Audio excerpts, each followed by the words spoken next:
ഇന്ന് നമ്മൾ കുറച്ച് ബീഫ് ഫ്രൈ ആണ് സൺഡേ സ്പെഷ്യലാണ്. നമുക്കൊന്ന് കുറച്ച് ബീഫ് കിട്ടിയിട്ടില്ല, അതൊന്ന് വരട്ടിയെടുക്കാൻ വിചാരിച്ചില്ല. നമ്മുടെ ഇൻഗ്രീഡിയൻസ് ആണ് കേട്ടോ.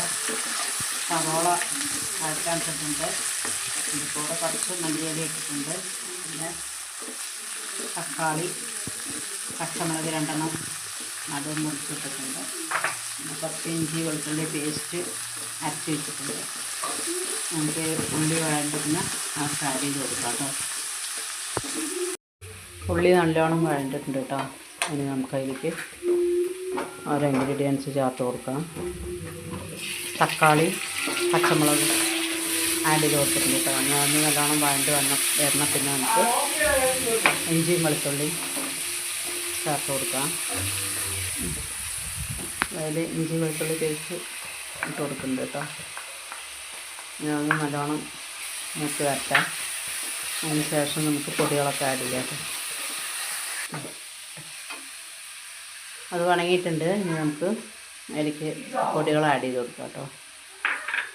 മുളക് പൊടി, മല്ലിപ്പൊടി 2 സ്പൂണാണ്, അതെടുത്ത് വെച്ചിരിക്കുന്നത് കേട്ടോ. പിന്നെ ഗരം മസാലപ്പൊടി 2 സ്പൂൺ ഇടാം. പിന്നെ കുറച്ച് പെപ്പർ പൗഡർ 1 സ്പൂൺ, 1.5 സ്പൂൺ ഇട്ടു പെപ്പർ പൗഡർ ഇട്ടു. ഇനി നന്നായിട്ടൊന്ന് ഇളക്കി മൂപ്പിക്കാം.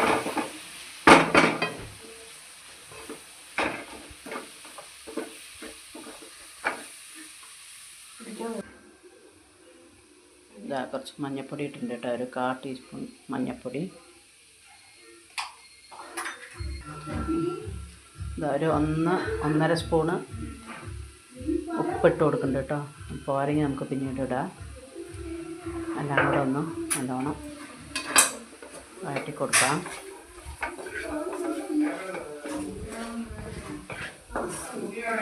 വഴറ്റിയ ശേഷം നമുക്ക് ബീഫ് വേവിച്ച് വെച്ചിട്ടുണ്ട് കുക്കറിൽ, അതിലേക്ക് ആഡ് ചെയ്ത് കൊടുക്കാം കേട്ടോ.